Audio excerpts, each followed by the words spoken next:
किन्नर अंजलि हत्या पछरे Sanil gang वैनिट bag रु गैंग्र सुराक मिली भुवनेश्वर उपकंठ सिफा निकट में किन्नर अंजलि को कहीं कृष्णा मारिला यार खुलासा कर पुलिस स्नाचिंग पाई अंजलि को हत्या करा जायथिला। कृष्णा कांडी एवं तार दुई सहयोगी अंजलि ठारू चेन स्नाचिंग बेले मुहांमुही स्थिति उपजिथिला। एही समय किन्नर को हत्या करथिले तीन दुर्बृत्त। किन्नर हत्या मामला रे पूरी पुलिस बड़ एक्शन नेछि। किन्नर हत्या अभियुक्त को गतकाली एनकाउंटर होइथिला। कोणार्कर कुख्यात चोर 25 वर्षीय कृष्णा कांडी को एनकाउंटर करिछि पिपिली पुलिस। कृष्णा कांडी जने अभ्यासगत अपराधी एवं ता नारे विभिन्न थाना रे एकाधिक मामला अछि। गत जनवरी 1 तारिख रे सिफा निकट रे किन्नर अंजलि को अमानुषिक भाव में छुरी भूसी हत्या करा जायथिला। हत्यारे सामिल थिबा 3 अपराधीक मध्यरु 2 जन को गिरफ करथिबा बेले अन्य जने फरार अछि। कोणार्क अंचलर सानिल कांडी गिरफ होछि। कृष्णार सहयोगी होछि सानिल। किन्नर हत्या पछरे सानिल गैंग थिबा पुलिस कहिछि। आ गैंग रे आउ किए अछंती से ने पुलिस खोलताड़ करुछि। हत्याकांड रे व्यवहार होइतिबा पल्सर बाइक सीज करबा सहित बंधुक जबत होइछि। आहत कृष्णा कांडी को कड़ा सुरक्षा मध्यरे एससीबी रे चिकित्सा चलीछि। क्राइम स्पॉट रे सानिल को धरे क्राइम सीन रिक्रिएशन करिछि पिपिली पुलिस। एने अतिरिक्त एसपी सचिन पटेल को सहित अधिक आलोचना करछंती आम रिपोर्टर तापस परिडा।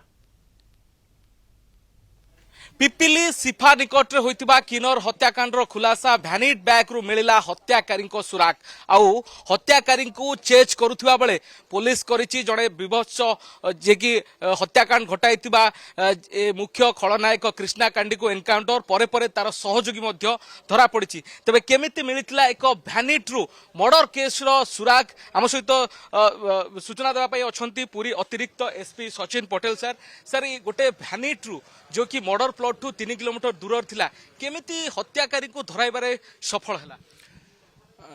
देखंतु एटा बहुत सेंसिटिव केस थिला याको बहुत गुरुतर सहित भी निया आइतला। एसपी सर गुरुतर सहित नै कि तांकर जो डायरेक्शन थिला तांकर डायरेक्शन रे आमे गोटे स्पेशल इन्वेस्टिगेशन टीम क्रिएट करा आइतला। से टीम विभिन्न एंगल रो इन्वेस्टिगेशन करथिला। से जति कि एग्जिट रूट थिला सबू आमे चेक करथलु। सेठी सीसीटीवी फुटेज चेक कराइतला। आमे जति कि तांकर कहार मोटिव थाई पारे तांकर संगरे किछि तांकर पास्ट थाई पारे से विषय रे आमे देखितलु। तांकर रिलेटिव फैमिली मेंबर्स एग्जामिन कराइतला। आमे जेतबेले सकु एग्जिट रूट गुडा रे हम चेक करूतला। चेक कला समय रे मोटे वैनिटी बैग मिलितला। हम सस्पिशियस लागितला। ताकू वेरीफाई करू करू आमे किछि जानिया को पाइलो कि लोकल लोक किछि ताकू देखिथिले। तांकर संगरे तीन जन को देखिथिले। गोटे पल्सर 220 बाइक देखिथिले। ए आधार रे तांकर डिस्क्रिप्शन आधार रे हमर इन्वेस्टिगेशन हमें स्टार्ट करथिलो।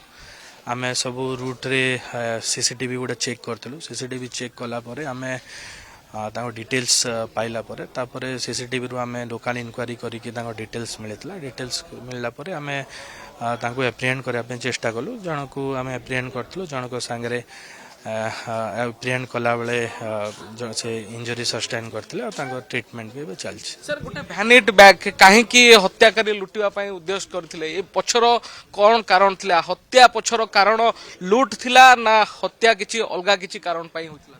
देखो जमती कहले कि माने आगरू भी बहुत सारा प्रॉपर्टी ऑफेंस इन्वॉल्व अच्छे। सेठू भी तांको पाखरु जेतबेले बैगटा छड़िया को चेष्टा करथिले तांको भीतर टसल होइतला। ए टसल भीतर ही से माने तांको पाखरे जो आगरू से माने शार्प वेपन किछि धरथिले सेथिरे तांको अटैक करथिले। अटैक करिबारे तांको मल्टीपल इंजरीज हेतिला। परे पिपिली पुलिस खबर पाई तांको हॉस्पिटल भी शिफ्ट करथिले किंतु सेठी तांको डेथ हे जाय। जो अपराधी को आपण एनकाउंटर करिसंती जे कि कृष्णा कांडी ता नारे 13टा केसेस अछि एवं तार सहयोगी सानिल कांडी मध्ये धरा हेछि। एमाने कोन एते भयंकर थिले जे हातरे बंदूक धरि बुलुछले को भली अपराध से मानक नारे रहिछि एवं ए अपराध घटेया पई तांकर से दिन मोटिव थिला ना ये पूर्वरु योजना थिला? सेटा देखंतु हमर इन्वेस्टिगेशन चली छै। एबे हम इन्वेस्टिगेशन प्रिलिमिनरी स्टेज रे अछि। हमें से दिग को हमें देखुछु कोडु बंदूक आसिला केमती आसिला से दिग रे इन्वेस्टिगेशन चल छै। ए जो लूट पाई एभले एक हत्याकांड रो जो भली बाबरे घटना सामना को आसीछि तबे प्रकृत रे केते टंका थिला से भैनिट रे केमिति एभले एक लुटपाट पाई योजना करथिले एवं जहाकु नै हत्यार शिकार हिथिले किन्नर सोना उर्फ अंजलि। तबे हत्या घटना पछर तृतीय अभियुक्त गिरफ होला परे पूरा घटना सामना को आसीबो। पिपिलरु कैमरा पर्सन विघ्नेश्वरंक सह तापस परिडा, कलिंग टीवी।